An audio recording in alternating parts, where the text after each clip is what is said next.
Good afternoon, everyone. Since its founding in the 1940s, White House Council of Economic Advisors has written and delivered a report to Congress on the annual economic report to the President. The 2018 report, which was delivered yesterday, covers the President's economic successes to date and our agenda going forward. To dig into the details, we have with us today Kevin Hassett, the Chairman of the Council of Economic Advisors. Kevin will make a brief statement and answer your questions on the economic report. Then I'll be back to take your questions on the news of the day. So with that, I'll give it to Kevin. Thanks a lot, Raj. And, it's kind of a dark, dreary day, and I heard the White House press corps was a little bit depressed, and so I said, well, let's do some economics and cheer everybody up. Digging around the chairman's office, I noticed that on my bookshelf there was a copy of the first economic report of the president from 1947. And Harry Truman in it said this. He said, "The economic report is an opportunity for national self-examination and self-criticism. It's a challenge to the president and the Congress to determine the causes of whatever problems we face in our economic life and to find the solutions of those problems." And that's what we endeavor to do at the Council of Economic Advisors and what we've endeavored to do with this report that came out yesterday. We briefed the president on it yesterday at 11:30 in the Oval Office, and I encourage you all to read it because it's really a scintillating read. The economic report has 8 chapters. The first chapter is an economic outlook where we project that our policies will create about a 3% growth rate going forward over the next 10 years. Real GDP will be about $2 trillion higher in 2028 because of President Trump's policies. And then each of the chapters after that go into taxes and growth, deregulation, labor market policies, infrastructure investment, enhancing global trade, and innovative policies for America's health. They all basically go into a big literature that looks at how our policies will affect economic growth. And we start with a baseline of 2.2% growth and show that we can get to 3% growth just by adding up what the academic literature says about the economic effects of our policies. Now, we're supposed to also come up with measures of our nation's problems that help set priorities and quantify how bad our problems are. We have 2 attempts in the economic report to do that. One is we have a chapter on cybersecurity, where we did a lot of original research to find that cyber theft is costing us about $100 billion a year right now in the U.S. in 2016. And the second thing that we did is we looked at the opioid crisis, where we find that that's costing us about $500 billion a year to help us set the priorities.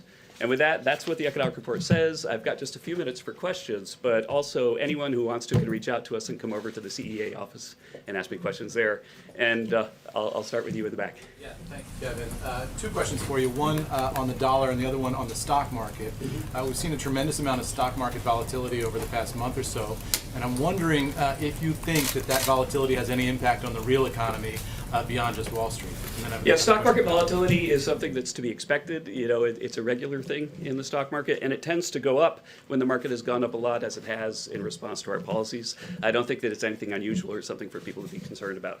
Question up here. Can I follow up on the dollar, sir? The dollar. Secretary Mnuchin has spoken a lot about the dollar, and the dollar policy has not changed in this administration. About whether the United States still has a strong dollar policy, Sure. Because there have been some comments that suggest that maybe the United States wants to... Secretary Mnuchin is in charge of communications about the dollar policy. Right here. You guys, some of the critics who say that the economic policies of this president may lead to greater inflation.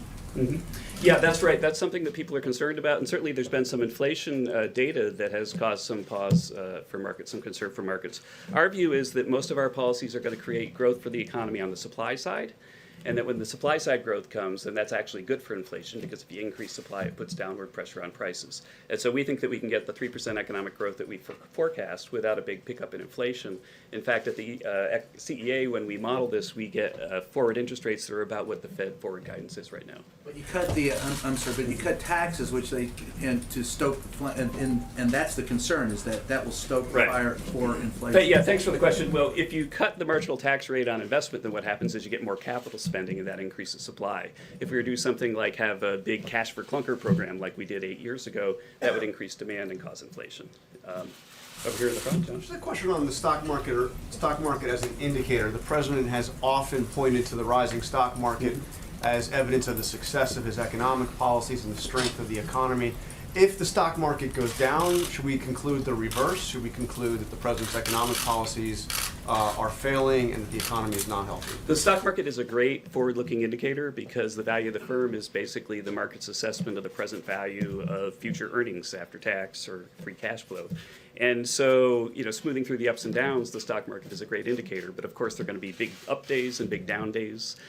In the short term, I'm a random walker. There's a big literature on this that your best guess of what the stock market's going to do tomorrow is to flip a coin, and then that'll tell you the answer. But in the long run, economic policy matters. And I think in this regard, the stock market's up probably about 35% since the president was elected. I could run the latest numbers, and that's pretty consistent with what you would expect given all of the positive policy changes that we've made.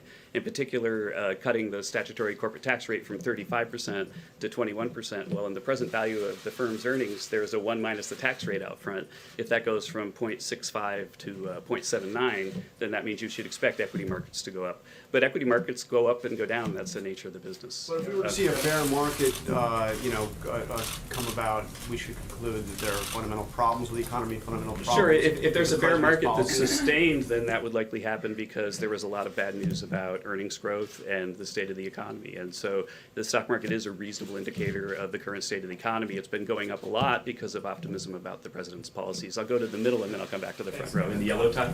And I'm sorry, I still don't know everybody's names. That's right. Thanks a lot, Kevin. Yeah. Have you done any forecasts about what it would mean to the U.S. economy, a net positive, a net negative, if the U.S. is to pull out of the North American Free Trade Agreement? At the CEA, we've done a heck of a lot of analysis to help guide the president's thinking on trade. There are a lot of decisions coming up, and our job is to provide objective analysis of the pluses and minuses of each of the moves that are being considered. That analysis, of course, is confidential and has been shared with the president, and I'm sure can be FOIA'd in the fullness of time, but I can't comment further on that. Give me a top line.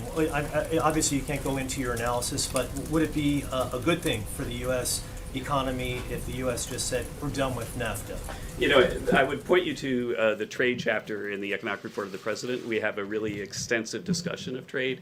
And one of the things that surprises me as an economist, or surprised me as an economist as I dug into the details, is how right the president is about trade in the following sense, that our trade deals really are asymmetric, that we charge pretty much no tariff at all on imports into the U.S., but a lot of our trading partners have either high tariffs or high non-tariff barriers. And so even if you look at like the U.S. sales of autos into Korea, then there are a lot of non-tariff barriers that make it so that U.S. firms can't sell there.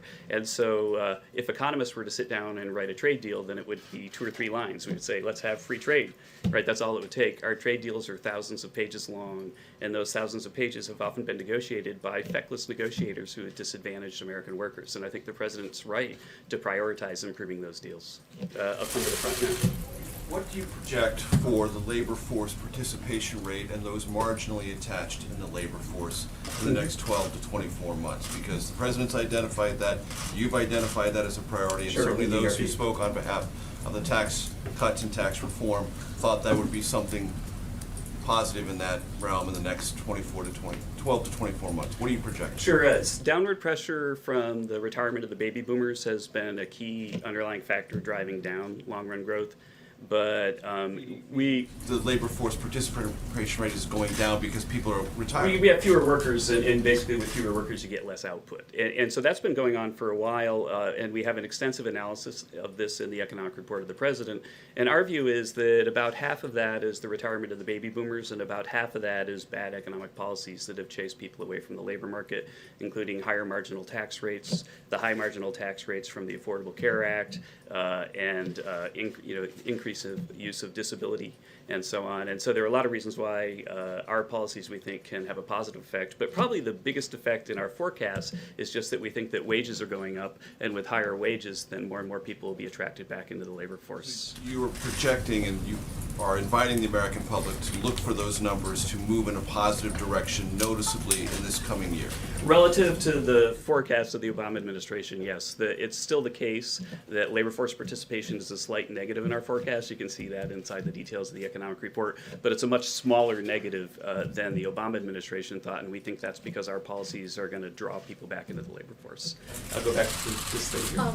Yes, I just wanted to ask about wealth inequality and the fact that that's been growing for the past few decades. Is that a concern of this administration? Is that something that you want to try and combat? Yeah, I think that Inequality, of course, is a concern for everybody who studies the economy and people in the administration. And inequality skyrocketed very much over the last 8 years, in part because of something that we talked a lot about in the fall when we were discussing the tax reform, and that is that corporate profits were growing at about 11% rate per year during the Obama administration, while real wages were dropping about 0.4% a year. And so inequality increased a lot because people who owned equities saw their wealth go up, but people who just basically lived on their paychecks saw their wages go down. We think that that happened in part because we were chasing all of the corporate activity overseas, and that our wealth was more or less creating jobs for Irishmen, not for Americans. And the corporate tax bill has addressed that, and we would expect that there'd be big wage increases, which you've already seen. There have been announcements of going in on almost 5 million people have received pay raises this year because of the tax bill, and we think what that's going to do is reduce inequality. Now, Roger, do I have time for a couple more questions? Yeah. Okay, yeah. Okay, so I'll go right here, row 2. Yeah. So on that wage increase, AP was reporting this week on a Morgan Stanley survey of stock analysts who were looking at how companies are spending their tax savings. And it said 13% was going to workers, 17% to capital spending, and 43% to dividends and buybacks, that is, shareholders. Your model was that a much higher percentage was ultimately going to wind up in the pocketbooks. Sure, and it will, yeah. So what are the stock analysts missing there? Well, the thing that you have to remember is that we're starting out with trillions of dollars that were parked overseas, and that trillions of dollars, those monies are coming home right now, and that's a one-time adjustment. And a lot of firms are taking that money and they're paying bonuses, but they're also doing things like increasing dividends and doing share buybacks, which sometimes happens when firms find money. And so with that money coming back, then right now we're going to have an adjustment where you see probably more dividends and share buybacks than wage increases, because that's cumulative past earnings. But going forward, we're going to see a lot of capital formation and wage growth, and that's where, basically we said 3 to 5 years you'll get the $4,000 number. Right now, about almost 5 million people have had a $1,000 pay raise already. Share buybacks have gone up a lot, but that's basically based on the trillions of dollars that used to be parked overseas but have been brought home and put to work here. I'll ask a last question in the far back. Thanks, Kevin, and a couple for you at that, if you don't mind. You sort of laid the foundation in there for increasing the gas tax, talking about how it hasn't been touched in about 25 years while construction prices have risen. How realistic is it that there could be a hike in the gas tax? That's question one. And then question two, when you look at the chart of GDP growth over 10 years, it's essentially above, at, below 3%. But when you look at past tax cuts, Reagan, JFK, and even what this president has talked about, maybe 4 or 5%, why only at 3%? Okay, sure. Well, let's start with the gas tax. That in the economic report, we have a chapter on infrastructure, and we talk about what a 21st century financing mechanism might look like for infrastructure, and talk about the challenges for the current organization that are presented by innovation. And you could imagine, for example, the thought experiment: suppose that everybody in this room, everybody in all of society had an electric car. If we're all driving around in Teslas, then how is the gas tax going to pay to fix the potholes? Because there's no one using gasoline anymore. And so as we approach the 21st century, the president has a very ambitious infrastructure agenda, and he's basically instructed everybody to think creatively about how are we going to finance that, and to make sure that the thing is legislated, becomes law, and that all of the possible tools are on the table. As for why we didn't go to 4 or 5% growth, I think that you can go, and I think our economic report is extremely transparent. You can see that we get a 2.2% baseline growth forecast out of one of the best, most reliable time series models in the literature. And then we have a chapter on each of the president's policy objectives, and we talk about what the economic growth you ought to expect out of that is. That gets us up to 3.2%, 3% on average over 10 years. And that's all really based on very hard science. We have more than 50 pages of academic references in the back where those numbers come from. If those numbers had led us to 5%, then we would have been at 5%. Let me close though by putting that in perspective. The median forecast for economic reports of the president, going back to this one, is that economic growth would be about 3.2%. And so we're a little bit below the median. The economic growth forecast for the Obama administration in the first 4 years was that it would be about 3.2%. They were right on the median that we inherited all the way back from Harry Truman. But then what happened was at the end of their administration, because we kept having low growth years after low growth years, they on average overestimated growth over those 8 years by 1.2%. Then they finally came up with a story for why we should expect low growth forever. We at the CEA and in this White House don't accept that there's a new normal. We think that if you read the economic report of the president, you're going to see that there's a very strong case to be made that we can just go back to normal and stop modifying the word normal when we think about the economy. Do we not expect potentially 4% growth or higher at some point down the line? Is that aggressive? The president and I have talked about this, and it's one of those things about if you think about what a 3% year looks like, a 3% year is never 3, 3, 3, 3, 3. A 3% year is 4, 2, 4, 2. And so I think that the odds over the next few years having some quarters where we have growth that's in excess of 3 are probably pretty high given the very ambitious policy agenda that's already partially enacted. And with that, I guess Raj has told me I have to go, and thank you so much for your attention. It's an honor to be here again. There's no fear you have at all of a recession anywhere in the foreseeable future. Oh, I think economists are always attentive to developments and wary of exogenous factors that we can't anticipate. I think the unconditional odds of recession are something that people who study this, like Jim Stock at Harvard, talk about. But right now, there's so much momentum in this economy that we're heading into a Q1 with 3 quarters in a row that average about 3%. Our models suggest that the first quarter should be a little bit above that because there was an inventory drag in the fourth quarter that should offset in Q1. And so right now, we're looking at an economy that's about as solid and as good as we've seen since before the financial crisis. Thank you very much. No inflation.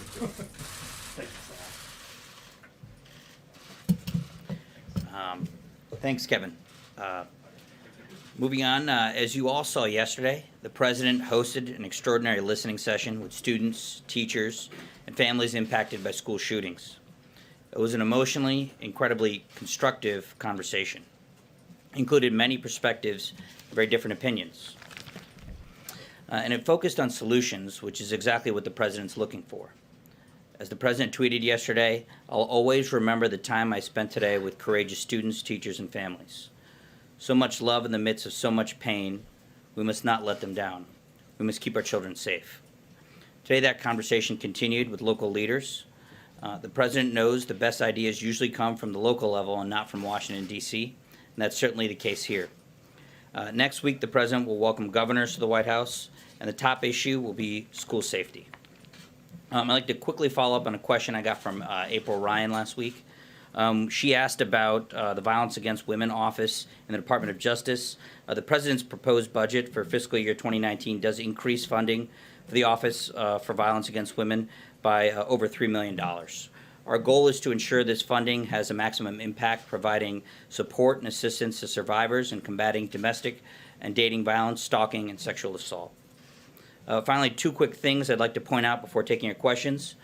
First, a new Gallup survey out today shows that the percentage of Americans who are satisfied with the United States standing in the world has increased by 13 percentage points in a single year under this president. That is a 13-year high. And last, but certainly not least, I'd like to offer congratulations to one of your colleagues who's not here today, Margaret Brennan, who's just announced as the new host of Face the Nation. So with that, I'll take your questions. I'll start with Major. Thank you, Raj. Would you summarize for us what the president intends to do in terms of legislation he will propose to Congress on guns? He raised a lot of issues yesterday. He raised them again today in the second listening session. Is he going to send a bill to Congress authored by him and this administration outlining what he wants, or is he going to leave it to Congress to decide what to propose and what to vote for? Well, the president is proposing ideas. He's listening right now. He's been talking about a series of ideas. He's talked about strengthening background checks, right, with an emphasis on mental health. He's also talked about raising the age for some gun sales. He's talked about ending bump stocks, the sale of bump stocks.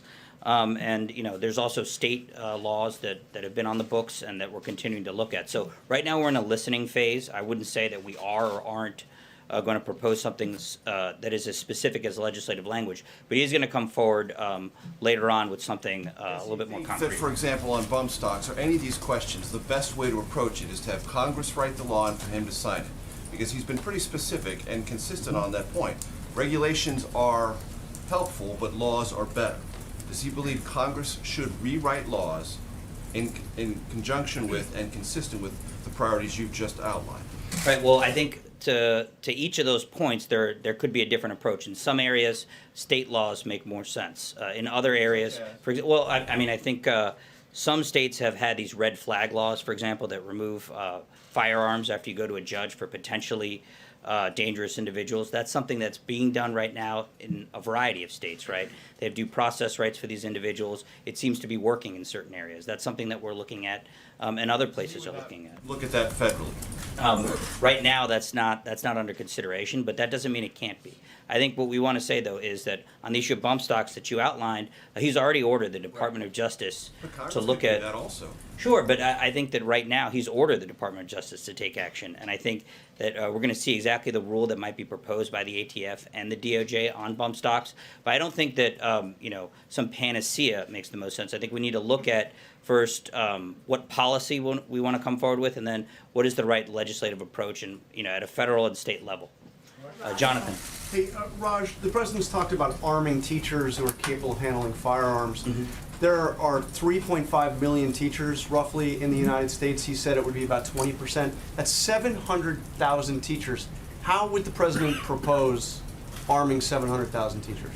Well, I think what the president talked about was taking individuals, personnel within schools. Some could be teachers. You could have other individuals who have training already in how to use firearms or could gain training, and making sure that those individuals have access to concealed weapons that they could have on school grounds. In those instances, the presence of individuals would deter potential attackers. But by his numbers, we're talking 700,000 teachers or other school personnel, maybe even more, armed in schools. How is that practical? How is that wise to have 700,000 Well, I more firearms? think when in you schools? have a horrific situation like you had last week and some other school shootings that we've seen, these horrible tragedies, what we think and don't think is practical can change. John. In order for something like that to be effective, you'd have to get buy-in from many, many school boards Of course. across this country. And so far, much of the reaction that we've seen to this idea has been negative. Does the president expect that he can get enough buy-in order to send a signal to potential shooters out there that this is a hardened facility? You walk in the door, as he said a little while ago, you're not going to last very long. We certainly think so. Look, there are a lot of individuals, leaders in Congress. The NRA has been supportive of this idea. A lot of other folks have been supportive of this idea. The notion that trained individuals who work within schools that have firearms and can serve as a deterrent, we think could keep a lot of schools and a lot of communities safe. Hallie. Two questions for you on both of these policies to follow up on this conversation. There are some districts, as you know, that don't have enough money to give teachers the school supplies that they need. So how are schools supposed to pay for bonuses for armed teachers, as the president has suggested? I think we're looking at school safety measures. Again, there's a policy piece to this, and there's a legislative piece to this. I think those are. Yeah, and there's a budgetary piece to this.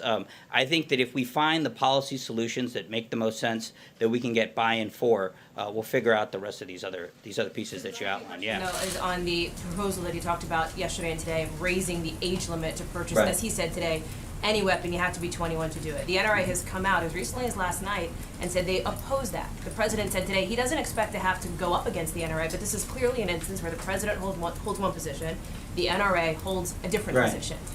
Is the president prepared to take on the NRA? What has he said to them? What assurances has he received from them since he said he doesn't expect a battle? Well, the president did talk to Chris Cox over the weekend. In dealing with school safety issues, we don't expect to agree with the NRA on every single issue. We do think that they are concerned about school safety. As the president tweeted this morning, we think that they're interested in doing what's right. It's going to be part of an ongoing conversation. Their stakeholders, along with family members, students, parents, teachers who the president heard from yesterday, local officials who he talked to today. So he's going to get opinions from a lot of folks, and he's going to come to the right steps that are necessary. Change his mind on that. I'm not saying he can change his mind. I think that the point here is that he's going to take input from a lot of folks and come forward with proposals that we think can improve school safety. Shannon. So one solution that the students and family members have called for is a ban on semi-automatic rifles. Is that something that's on the table that the president's considering? Well, Sarah said the other day that no potential solution is off the table. With that said, when you look at what happened in Florida, you have an individual who dozens of times police either went to his home or were called. There was a call to the FBI. This was a troubled individual. He had been identified. There were a lot of alarms raised about this individual. We don't think that the immediate policy response would be to ban an entire class of firearms. What we're looking for is solutions that don't ban a class of firearms for all individuals, but ban all weapons for certain individuals who are identified as threats to public safety. The president had said before, he wrote in his book in 2000 that he was for the assault weapons ban.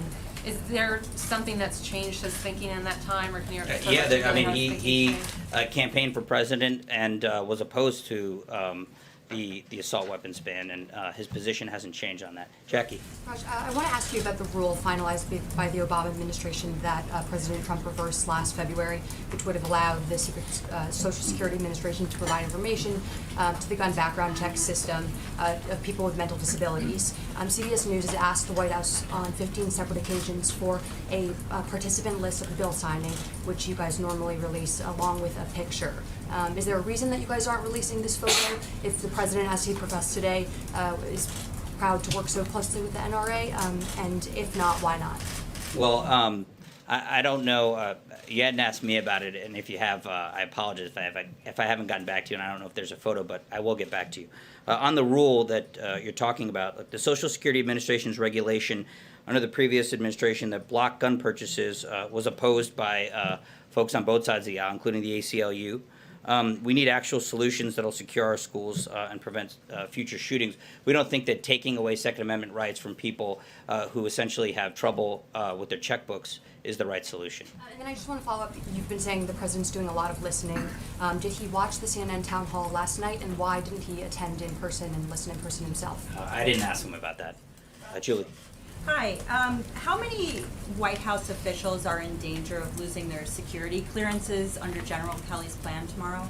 I can't get into the specifics regarding individual security clearances or numbers or kind of what you're asking me, but I can say, the memo did outline a series of reforms that, in the wake of the situation involving Rob Porter, that we can do to ensure that the security clearance process is tightened up, interim clearances are tightened up. That's actually some of these things the Chief of Staff had taken action on months ago, but these are steps that are going to apply to all White House officials. You can't give us even numbers, though, when it goes into effect tomorrow? No, I can't Why get not? into it. Why couldn't we at least evaluate, and the public evaluate, how meaningful this change has been? Again, the memo outlines in pretty specific detail how the security clearance process is going to work moving forward and how it's implemented on Friday, and beyond that, I can't go further. Non-nuclear. Pamela. You keep saying that you're in the phase of listening to people's ideas, but just specifically, how can you assure the American people that these ideas will turn into concrete action? Well, I think the president already has them. You saw him for nearly an hour yesterday listen to individuals and take in quite a bit of input from people who are frustrated, who are struggling, who are angry. A lot of people, it was very raw, it was very emotional, it was very real. I can tell you it's impacting him. I can tell you that he is listening. And again, the policies that he's beginning to talk about, background checks for one, mental illness and specific measures that we can look at to improve the background check process by looking at mental illness is another. Again, the age 21 piece of this. So there are a number of things that he is considering and talking to family members, talking to local officials, talking to many others. It is impacting some of his thinking. Sure that action will be taken. Well, I mean, look, as I said, as I told Major, right now we're in a listening phase. There's a policy process. Eventually there'll be a legislative process. And is he willing to go against the NRA ultimately, because the NRA is standing firm that it does not support age limits for semi-automatic rifles? Is the president willing to stick with his? Sure, he's willing to do what's right to ensure we have safe schools. Yeah. So when the president talks about comprehensive background checks, can you tell me exactly what he means by that? Does he mean that he thinks that every sale of firearms should come with a background check, meaning closing some of these loopholes, like the gun show loophole?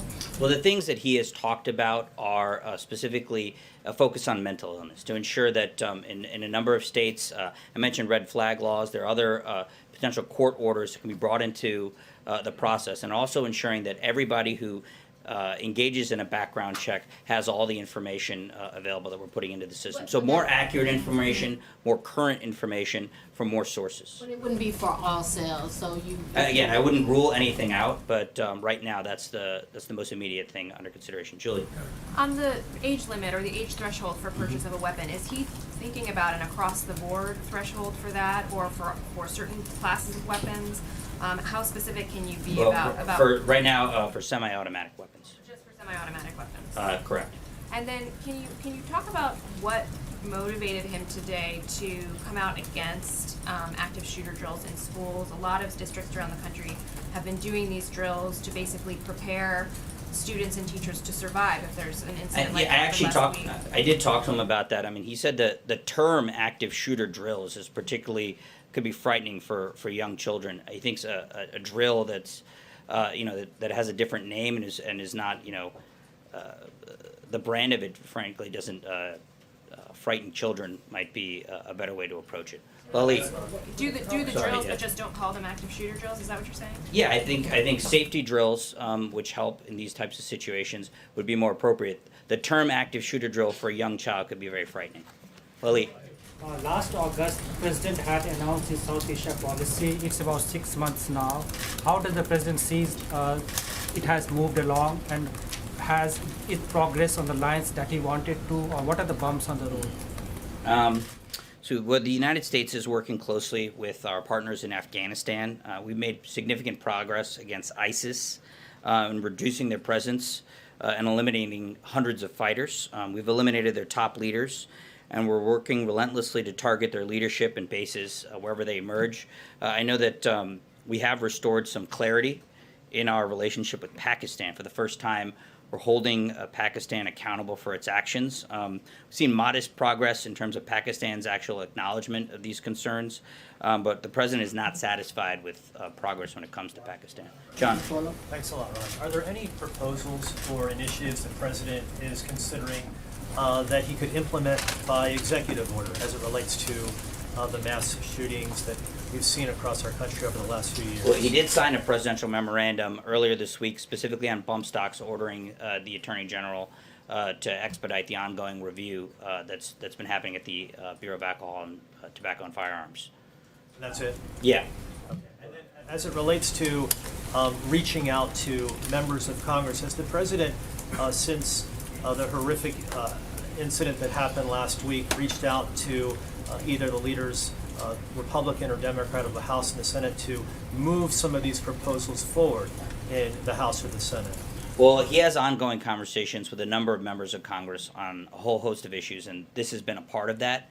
He did talk to Senator Cornyn on Friday, specifically about his fixed NICS bill, and this has been part of a lot of ongoing conversations. Again, there is a policy process that is ongoing, and when Congress gets back into session, I think there's going to be more engagement with both Democrats and Republicans on these issues. David? During that session, the President seemed to suggest he was thinking about pulling ICE out of California because of this sanctuary city flap. Is that a serious proposal? Do you think Well, about doing we that? think California should actually enforce immigration law rather than get in the way of it and ignore federal immigration law. We think that sanctuary cities are a threat to public safety, and they encourage more illegal immigration. So I think the President was raising that concern and making a very Do valid you think about point. pulling federal law enforcement out Well, of it? I wouldn't get ahead of anything the President might do, but I would say that California's law enforcement decisions and decisions of the governor and others up and down at the state level have been very troubling. Yamiche? Hi, I have a question about the president's reassurances that he's going to give to Republican lawmakers. The NRA president said today of people that are trying to change gun control that they hate the NRA, they hate the Second Amendment, they hate individual freedom. If there are Republican lawmakers who then come and back the president, if he has a difference with the NRA, what assurances is he going to give them that he's going to support them if the NRA chooses to run a primary challenger against them? Well, the President is going to propose, more specifics with regard to school safety. He's going to want support from Democrats and Republicans, and yeah, he's going to provide political cover for those who are willing to take leadership roles. I don't necessarily think that everything that he's going to be proposing is going to be at odds with the NRA or any group, but he is going to propose things. He is very serious about this issue, and he does want to have solutions. Francesca. Thank you, Raj. Following on several of my colleagues' questions about the issue of arming teachers in schools, I understand what you're saying about how this is something that we can get into more of the specifics later, but the president is saying that not just 20%, up to 40% of teachers could have these concealed carry permits in schools. And as John was noting, at that point, that would be more than 700,000. That would be, $1 million plus at this point. And President Trump said that they would only be going to highly adept teachers, but he used John Kelly or someone like John Kelly as an example today when he talked about it. And so does the president really believe that there are up to 20% or 40% of teachers in schools who are as adept as someone like John Kelly at wielding a weapon? Well, we've talked to teachers, we've talked to folks in communities. I think there are a lot of people who, if they aren't, a lot of teachers who, if they aren't currently trained, would be willing to get trained. Again, this is a very complex problem, and we need serious solutions. That is a big step. I understand what you guys are saying, but I also think that if we really want school safety, a very serious idea is having trained individuals in schools with concealed weapons, because that will certainly deter potential attackers.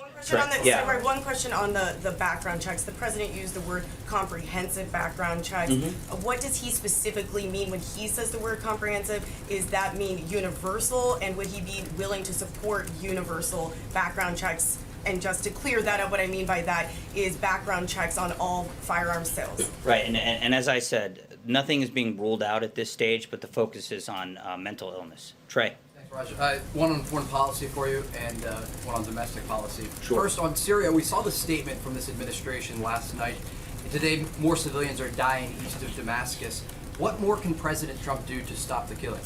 Well, we are monitoring the situation, and don't want to get ahead of anything that may or may not be announced on that front. But the Assad regime and Russia's actions on this front are on notice. Does the president believe Bashar al-Assad is committing war crimes?